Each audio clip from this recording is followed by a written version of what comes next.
Au cœur du Sud Kivu, là où les conflits fragilisent les communautés, là où les femmes continuent pourtant de porter l'espoir, une question s'est imposée à nous. Ici, les générations de femmes cessaient de marcher côte à côte pour enfin marcher ensemble. C'est ainsi qu'est né le programme d'échange intergénérationnel. Un programme porté par Kivina Till Kivina avec l'appui du Fonds des Nations Unies pour la consolidation de la paix sous le projet Wasichana na Amani.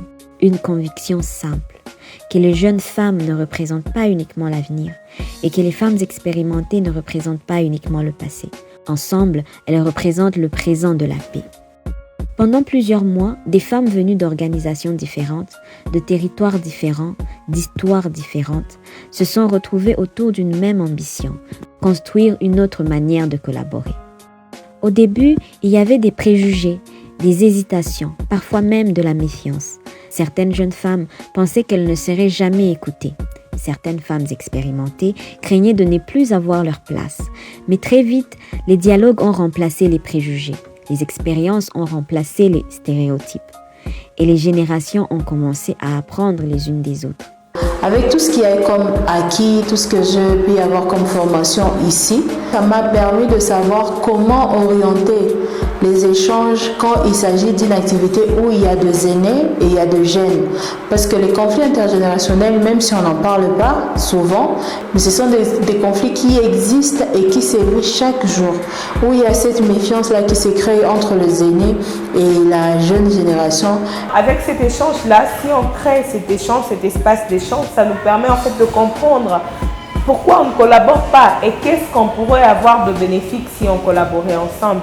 C'est-à-dire, moi je pense que l'intergénérationnel, c'est quelque chose de bien, qui aide la génération qui est au-dessus à préparer la génération qui va venir. Au fil des sessions, le mentorat est devenu une rencontre. Pas une relation où l'une enseigne et l'autre écoute, mais un espace où chacune transmet et chacune reçoit. De ce mentorat intergénérationnel, j'ai besoin d'apprendre des innovations qui regorgent les cadets, mais également les cadets ont besoin d'apprendre des compétences et des expériences acquises des aînés. Les jeunes femmes ont partagé leur énergie, leurs idées nouvelles et leur maîtrise de nouveaux outils. Les femmes expérimentées ont transmis leur sagesse, leur parcours et leur capacité à ouvrir des portes. Le mentorat est devenu réciproque. Ensemble, elles ont imaginé, conçu et réalisé des initiatives communes, des actions pensées et portées collectivement. Parce que la confiance n'est jamais un discours, elle se construit dans l'action. J'aimerais bien consacrer notre ciel avec une vision de 2030. Tous nous sommes ensemble, on se partage les expériences. Et là, nous devons faire des sensibilisations. Elles peuvent céder la place. Nous allons voir une autre couleur. Alors, lorsqu'on est en train de travailler ensemble, on commence à transférer des compétences. Les jeunes aussi sont prêts d'être tout proches des aînés. Ils se tiennent la main dans la main. Et pour le faire expérimenter, on voit que quand même ils ont déjà une certaine connaissance dans la nouvelle technologie. Le programme a également ouvert un espace inédit entre femmes croyantes de différentes confessions religieuses, catholiques, protestantes, pentecôtistes, musulmanes, orthodoxes. Au-delà des différences de croyances, elles ont découvert des aspirations communes, la paix, la justice, la dignité, la solidarité. Elles ont démontré que la foi peut devenir un puissant moteur de cohésion sociale lorsqu'elle rassemble au lieu de diviser. Au fil du parcours, une véritable communauté est née. Les barrières entre générations se sont estompées. Les relations sont devenues plus authentiques, les collaborations plus naturelles.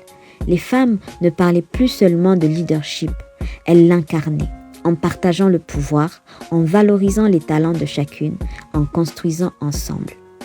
Puis est venue la dernière rencontre, non pas pour dire au revoir, mais pour regarder le chemin parcouru. Chaque participante est revenue avec son héritage, une histoire, une réussite, un apprentissage, une transmission, une transformation.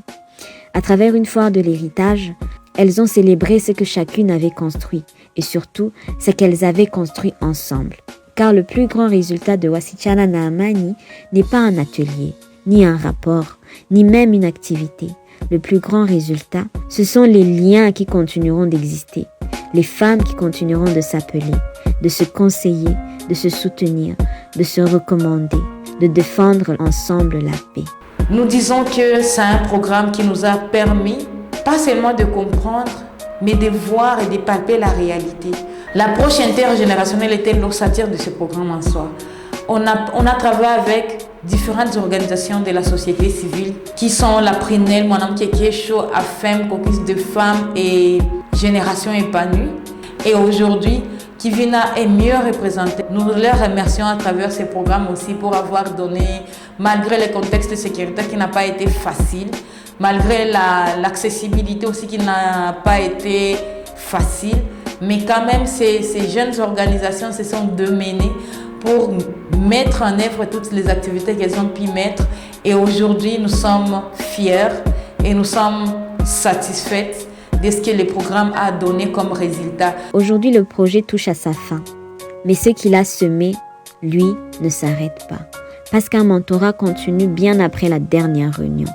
Parce qu'une solidarité continue bien après la fin d'un financement. Parce qu'un leadership partagé continue de transformer des communautés. À toutes ces femmes, merci.